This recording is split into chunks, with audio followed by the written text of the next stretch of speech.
Hello, Christine here at the craft table to share my crochet adventures with you today.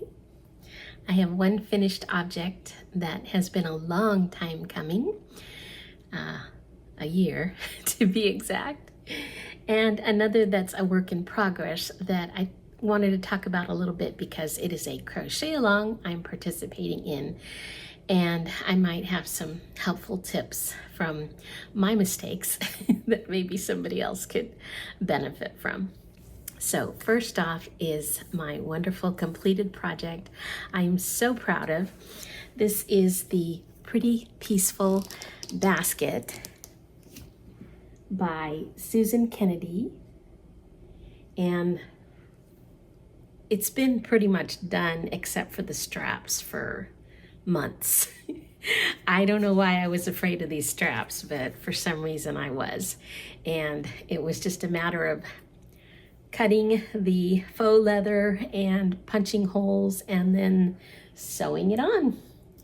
So, and of course, weaving in ends. We are using my pretty basket for dog leashes, so it's a little bit heavy. It's a little bit heavy to start out with, I'll just be honest, because I used a lot of yarn on this. And like her pattern suggested, I used yarn in every weight and fiber that you can think of. I had a whole bin of scraps to use up, and I'll put a picture of the bin before I started or shortly after I had started, just to show you the variety of yarns that I was working with. I have everything from velvet to chunky acrylic to finger weight wool to even some fluffy stuff. I don't even know what it was, but it was like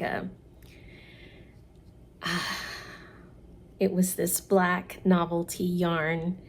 I had another one that had sequins in it, so every so often you get a little sparkle in them.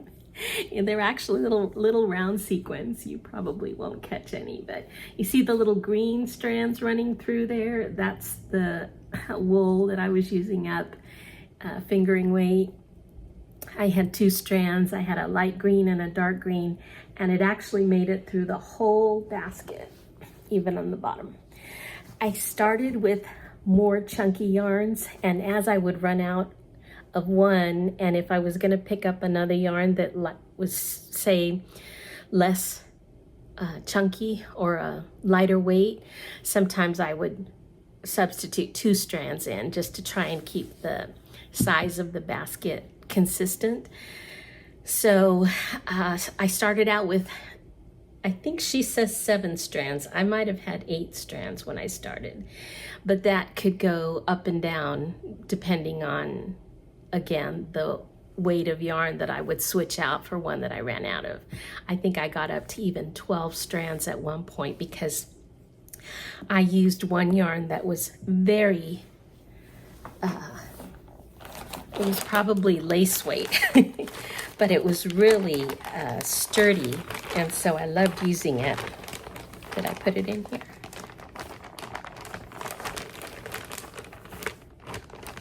Now, this is all I have left of my big bin.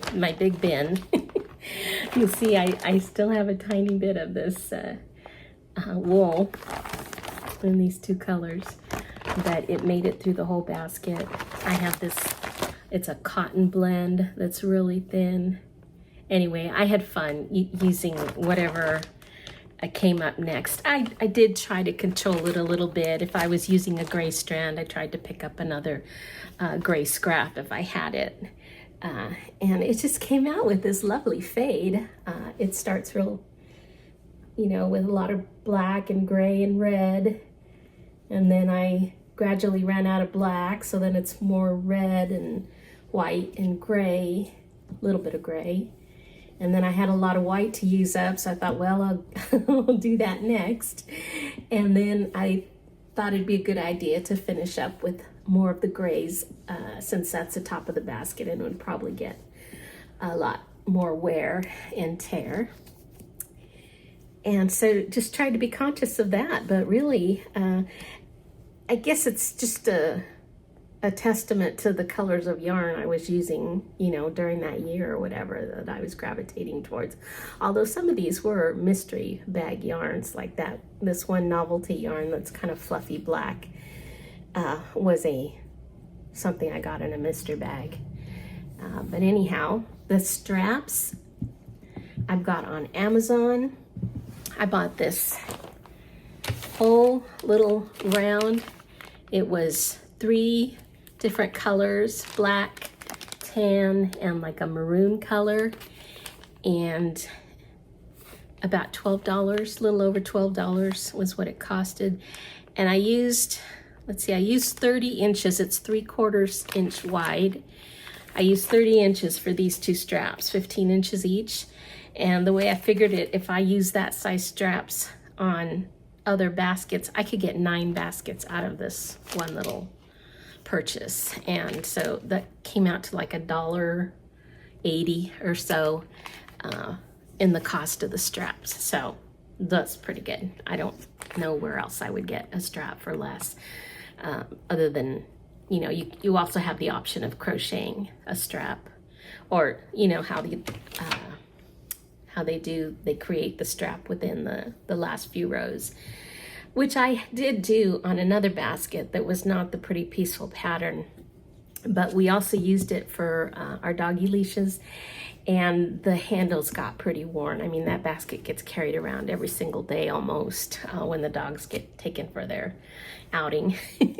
So anyhow, I wanted to try the faux leather. I actually considered putting this on my Etsy store, but I noticed that our dog leash basket was getting a little raggedy looking after a couple years, and so I gave it to them, and I will make another for sure. This is a really fun pattern. It's easy. She marks it's for beginners, and I agree. The biggest challenge of this basket is that you're trying to make your stitches as tight as possible, and you're using, you know, 7/8 strands of yarn. So of course you are using a big hook. I used a 9mm hook. So the hook is big enough to do the stitches, but because you're using the smallest hook possible to get the tightest stitches possible, sometimes, you know, your hand gets tired. You know, you're not going to make this basket in one sitting, that's for sure. And that's part of the reason it took me so long, because my hand would get tired, so I'd just move on to another project. But then it sat for months because I don't know why. I've never done the straps like this, and so maybe I was a little intimidated.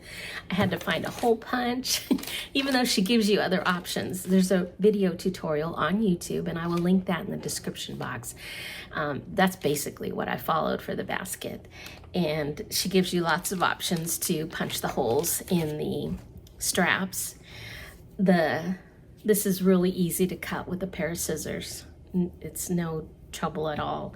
And I wanted the hole punch to make a nice round hole, but I noticed that the hole punch that I found is a little bit, the hole is a little bit bigger than the one she was using. So the hole in my strap did come out a little bit bigger, but not too big that, you know, it's gonna make its way through the ends or anything. It was not too close to the edges or anything, but you see there's my hole. But by the time you put about 8 stitches in there, you know, you're not really gonna see your holes much. And so yeah, I'm real happy with this. And I will, like I said, leave a link, and it's called Artisan Market Baskets by Susan E. Kennedy. The written pattern itself is in her book, which is called Crochet Southwest Spirit, over 20 Bohemian Patterns Inspired by the American Southwest. And if you go to her Ravelry page for the pattern, there's a link there to the Amazon listing for the book. I think right now it's selling for about $14. But again, it's an easy pattern. If you just follow her video tutorial, you'll be able to get it. I actually made mine a tiny bit bigger than her large size because I wanted I wanted a nice basket that I was thinking it could either be a plant holder, or maybe in the back of my mind I was thinking about dog leashes. This is actually a tiny bit bigger at the mouth than the one we were using, which is nice because my husband can just drop the leashes in there and he's not having to fit them in there, you know, or squeeze everything in there. So anyhow, very happy with that. And so I highly recommend her pattern. I give it a 10 out of 10. I will make another one for sure. It's fun to see how pretty your scraps can become and play with the colors. You know, if you watch her video, she's got a lot of samples on there and she's done all different kinds of colors. She sells these at her markets for like $80, $100 for the large size, and they sell. So if you're interested in selling baskets, again, it's super pretty and fun and easy, as long as your hand can take it. If you struggle with arthritis or anything like that, you know, it might be a little challenging, but if you take breaks, you know, it's up to you. The pattern itself is not difficult. And like I said, this was easy to purchase on Amazon for the straps. I do recommend the faux leather. I think it looks nice. It looks a little bit more finished, or I don't know. It looks more usable, or longevity, you know, that it'll last a little bit more than, or longer if the basket is going to get a lot of use, because eventually the crochet handles do get kind of fuzzy and worn if you're carrying that basket around a lot. So there you go. And you can use all different weights and fibers and just have fun with it. So I can't tell you how much yarn I used. She recommends getting a grocery bag, you know, like a market grocery bag, and filling it with yarn, and that would be the size of the amount of the yarn that you need for a large basket. And I think for a medium-sized basket, I just read it on her Ravelry page, it's about 500 grams of yarn. And for the large size, she recommends 1,000 grams. Is that a kilo? She says 1 kilogram.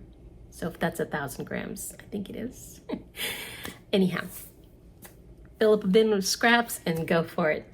And it did take me extra long to finish this project. I started it September of 2025 and I just finished it July 14th. So again, way too long, but it sat in timeout forever because I was just, I don't know. I have this problem where I get about 3/4 of the way done with a project and then for some reason I don't want to finish it. So anyhow, I'm happy I have, and I give the pattern a high rating, and it's fun. It's fun. And I will link the video tutorial and the Ravelry page for the pattern if you want to try it out. Next up, I want to share a little bit about my Sis Shawl. This is a crochet along, the summer crochet along hosted by Judy at Judy's Creations in Crochet and Kathy at Yarn with Heart. They are co-hosting this crochet along, and the pattern is easy. It's like you will catch on after a few of the repetitions. I think it's like a 6 to 17, so about a 10-row repeat, but the rows are very similar, so you do catch on.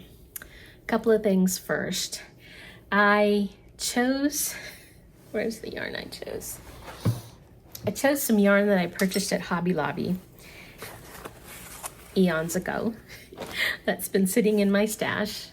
I got it at one of their clearance. This is their hand-dyed merino wool, 100% merino wool. And I got it for $4.24 at one of their, you know, huge clearance sales. So I love the colors, but I had no idea how it was going to work out. But it had been sitting in my stash for too long, in my opinion. So I have 3 of these, and I haven't even gone through one whole hank yet. And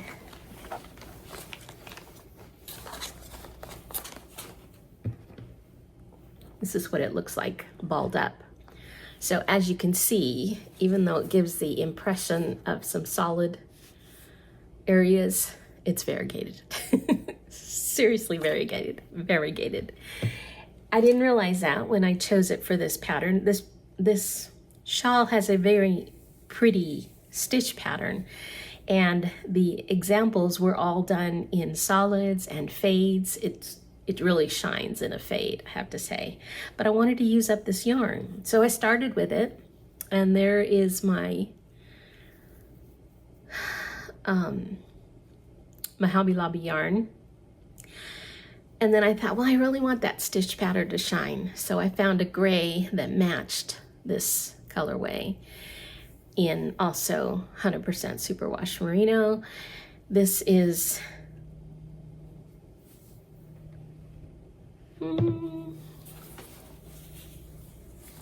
oh, this is also Hobby Lobby. I think I got it on another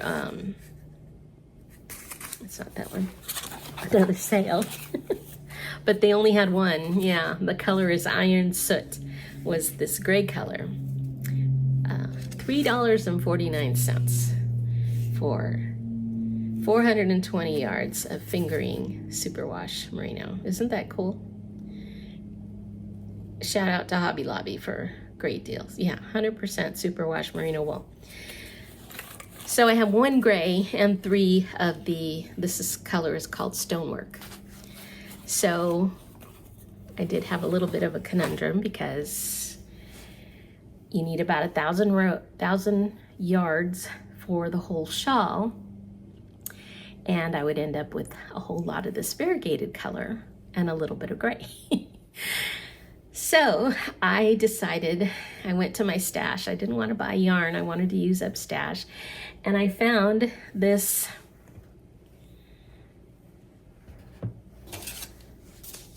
Ancient Arts Revival, which was also a fingering sock yarn, wool, mohair, nylon, acrylic, and silk. And I think I got this, oh, I won this as part of a prize. And I thought it was a close enough match, but I will put up some pictures because I did do an awful lot in this color. I finished the gray, I went to this color, and then I did another gray, and then I was going back to this color. And as you can see, I frogged. I frogged a lot. I was up to row 57 on this shawl and frogged all the way back to almost just, it was the second round of the repeat. And yeah, very sad. Very sad, but I frogged for 2 reasons. One, I just did not like the way this was looking here. It was too light. The colors are there, but they're a little bit, the purplish color is a little bit different than this one. This one is much darker, obviously, and I just wasn't loving it. I was gonna live with it and still go with it so I could use up this yarn.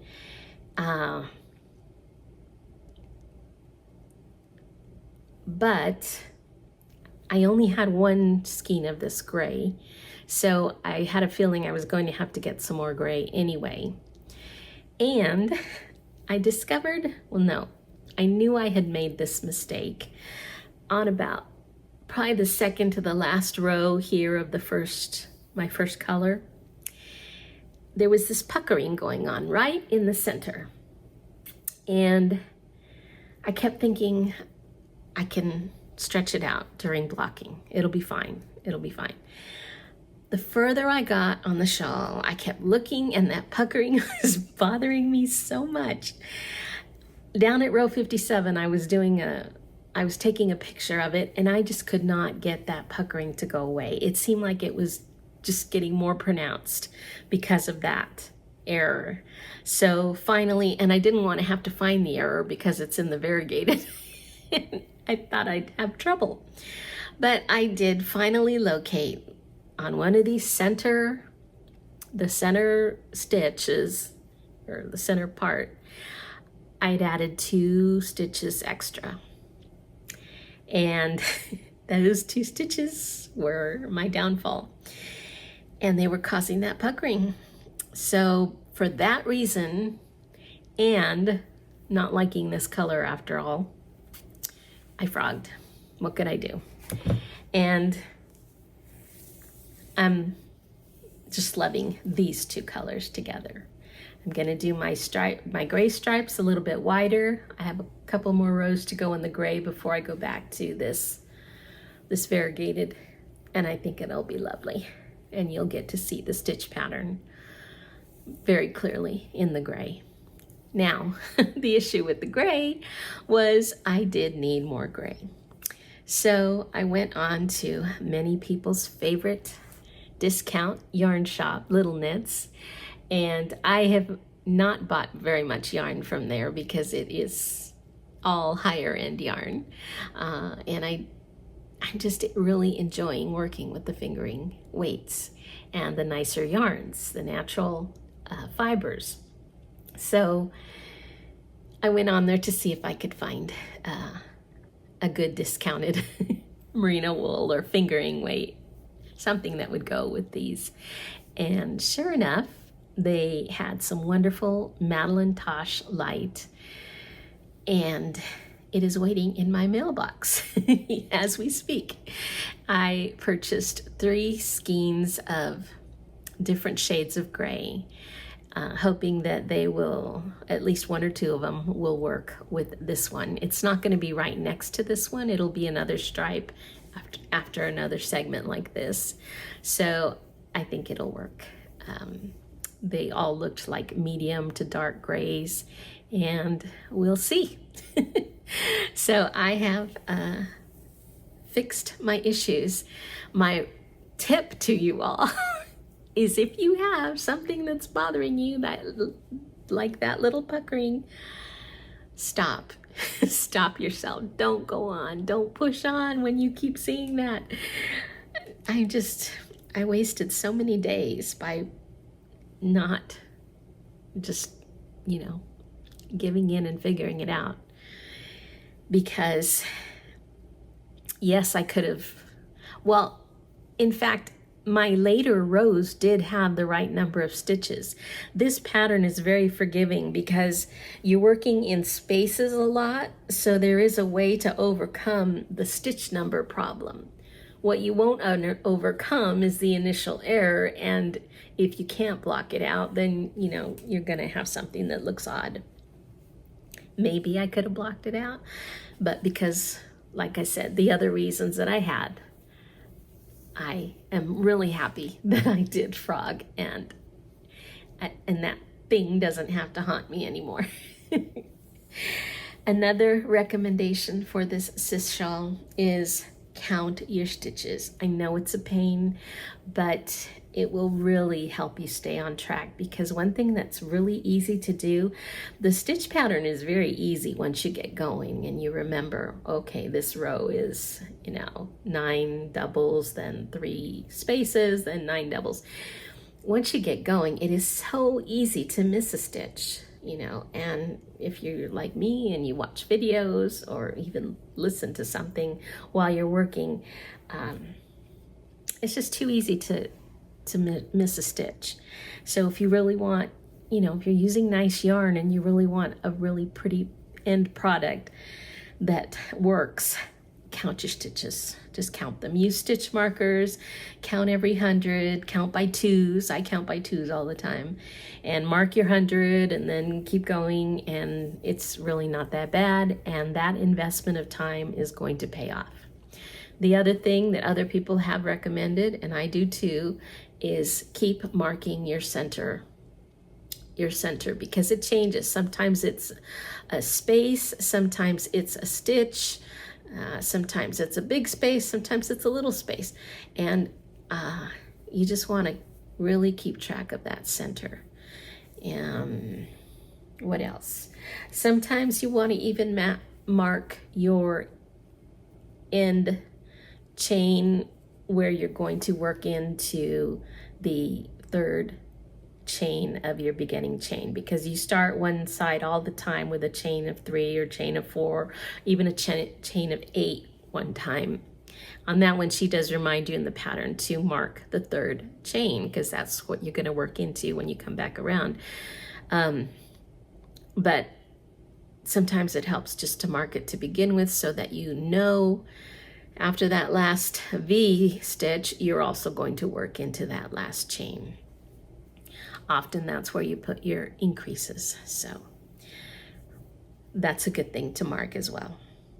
And if you have not chosen your yarn yet, be aware, if you choose a variegated, it is not going to really show off the pretty stitch pattern. The solids will, the fades will. I just didn't have a fade to use, and like I said, I didn't want to buy yarn, but I ended up buying yarn anyway. But I've never used Madeline Tosh Light either, so I'm kind of excited to see what it's like and what it works up as, because I've heard good things about it, people who love it. So we shall see. And I think that's all I wanted to say about the Sis Shawl. I'll leave a link also to the video where Judy and Kathy introduced the summer cowl. I believe the last date for turning in your pictures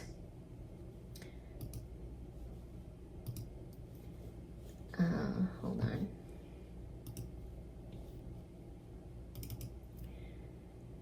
Is pictures to both Kathy and Judy by August 23rd. So there is still plenty of time. To be on row 57 already, I was working so fast because I really enjoyed the pattern and I really loved seeing how it worked out. So, you know, I was on target to be done for sure by the end of July, and you have almost till the end of August. So if you still want to join in, I invite you to do so and make this beautiful shawl. It's a free pattern. Oh, one other thing which other people have recommended as well is the written pattern and the chart that she includes with it go really well together. I wouldn't want to work with the written pattern only or the chart only, because I'm not a really prolific chart user. In fact, this is probably the first time I use a chart so much in this pattern, or in any pattern for that matter. I'm really enjoying reading the chart, and it is very helpful. So I don't think I even used the video. Kathy recommended using the first video, watching the first video to get started. So that's probably a good idea. But the written pattern alone is just a little bit confusing. She takes some shortcuts that for us people who have not been crocheting for years and years and years, we kind of like things spelled out a little bit clearer. But using the chart, you're fine. It's beautiful. And I printed it out, and I just take a ruler on it, and that is my go-to. And it's just up to row 17. So, but the repeat is in red, so you know what your repeat section is as your shawl gets bigger and bigger. So yeah, hope you will try it. It's there's a hashtag for the summer cowl. It is Creations with Heart 2026, and if you put that into your Ravelry as a tag on your project page, you can click on it and see everybody else who's working on one of these and who has created a project page. There's about 5 or 6 of us so far, I think, that have created a page for it. And you can share your work, and they're all different. none of them look alike, and I think that's really cool too, to see what everybody comes up with. So thanks for watching, and I'll see you next time.